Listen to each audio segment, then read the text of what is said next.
Why, hello, lovely humans. Welcome to the final installment of the Math Mondays episode on tariffs. Woo, yeah! So, really quick before we get started, I want to make an important announcement about why learning economics is really necessary. So, when someone says, yes, a tariff is good, or no, a tariff is bad, there is a lot of nuance behind what they are saying. And it really depends on who you are and what your interests are.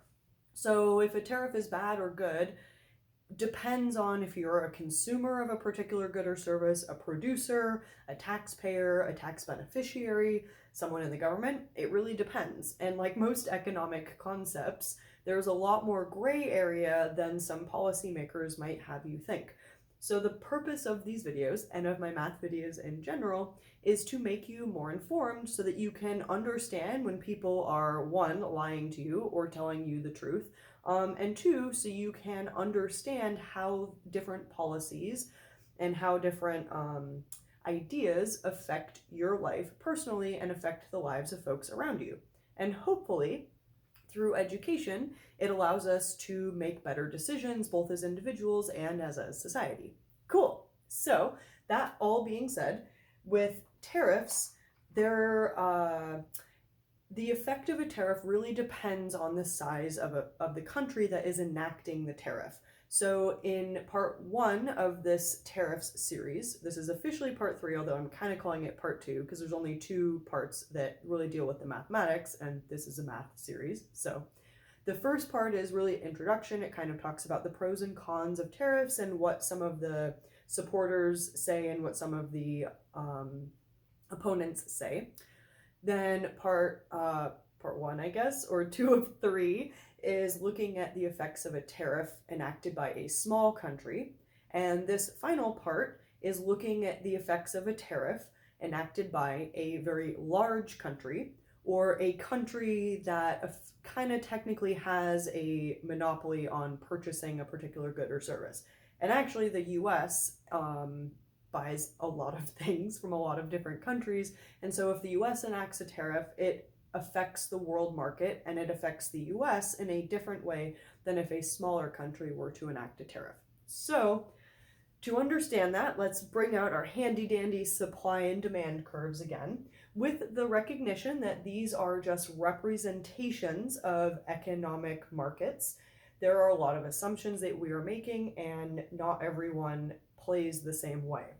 But that being said, it is a fairly reasonable and helpful model to understand how people buy and sell things. So the first thing that we are going to look at is the export market. Wow, that line is crooked. Let's try that again.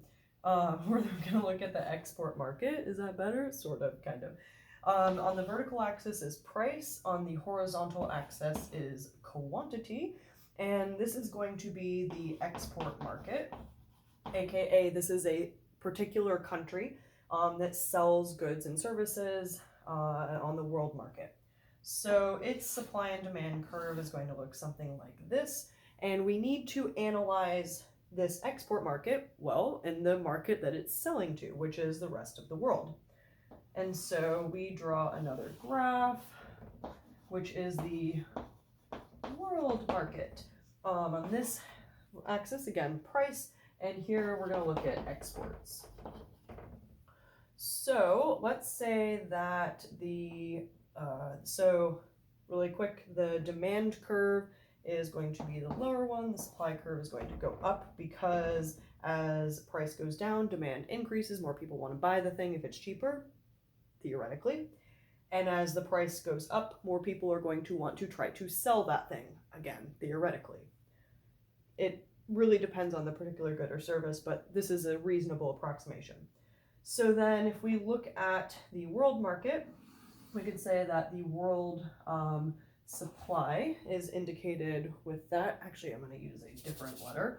We're going to say X star, and I do not have these memorized. So I'm going to grab my handy dandy notes. And then we have the home import demand. So this is the large country that is buying most of the things on the world market. Again, the US has 320 million people that like to buy a lot of things, and so we influence the exports around the world in a great deal. Home import demand. And this can be labeled with an M. And so this is export supply specifically. So this is the world trade equilibrium point that is going to give us a certain quantity of exports that are sold in the world market. This is what is going to dictate the price in this export country. So the companies that are making this particular product are not going to want to sell it down here because they can get a much better price. They can get it this price, P export, by selling it to different countries in the world market. And so the thing that I want to point out on this particular supply and demand curve is that this is the amount of goods that are purchased internally, and this is the amount of goods that are sold on the world market. So here is the internal demand. So we're going to call this, internal demand 1. And this is the external demand due to the higher price on the world market. So external demand, I guess I don't need to do that. The difference between these two, so the external demand minus the internal demand, is going to give you the total number of exported products. Pretty straightforward.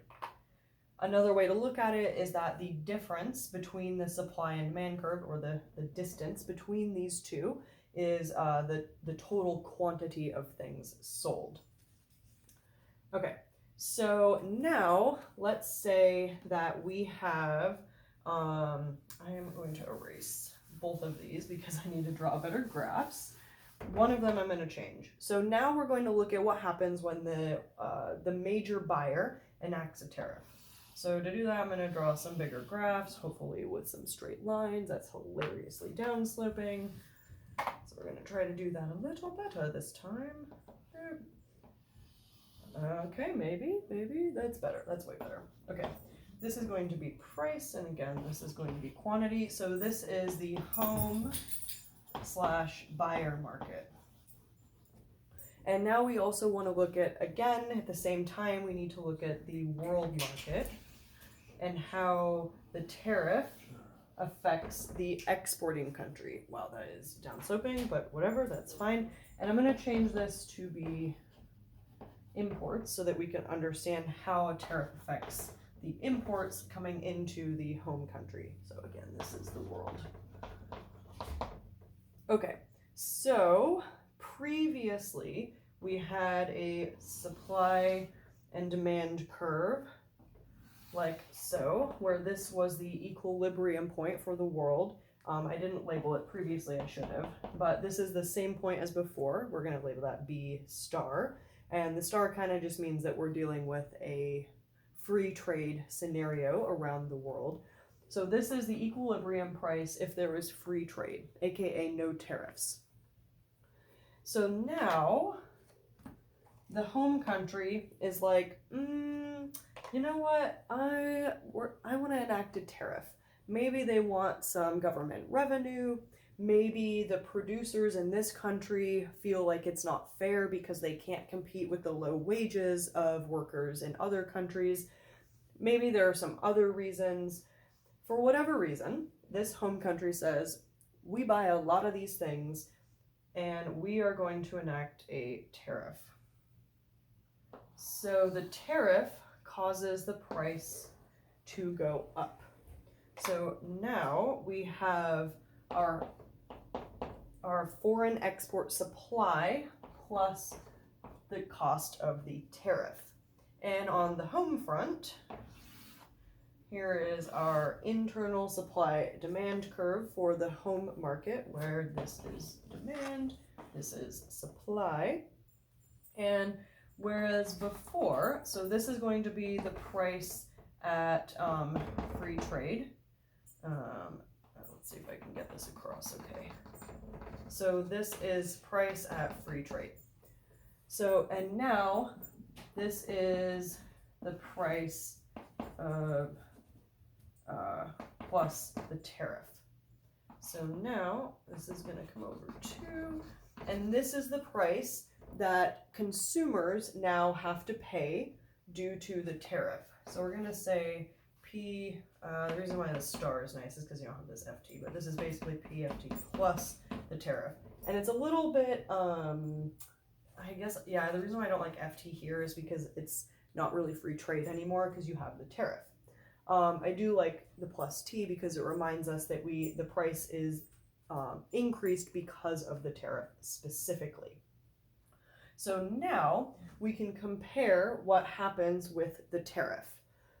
So the internal demand went from the home demand, from D1 down to D2. And I'm going to use this in red. Whereas the internal supply actually went up. So it went up from S1, and I'm going to use green for this one, to S2. So you can see D1, or the internal demand, is greater than D2. So demand went down because of the tariff. Supply, on the other hand, or production, increased because of the tariff. And the reason is because now all of a sudden the producers within this country can sell at a higher price. Even though it's not quite at equilibrium, they're still losing a little bit of money. Or they could sell more theoretically if there was no world trade. But they are making a little bit more money, and maybe, for example, there are now more firms that are creating this product because it's more lucrative. But the key to note here is that now all of a sudden, the export country, the price that it's selling at is going to have to drop to accommodate the increase in price due to the tariff. So the price that the export country is going to sell at, let's say this is the cost with the tariff, the export country is now going to have to sell at this cost to be able to accommodate the tariff. In other words, it was selling at a free trade value of B star, but now it must sell at a free trade value of C star, so that when the good comes into this country, the tariff is enacted and it ends up at this price point.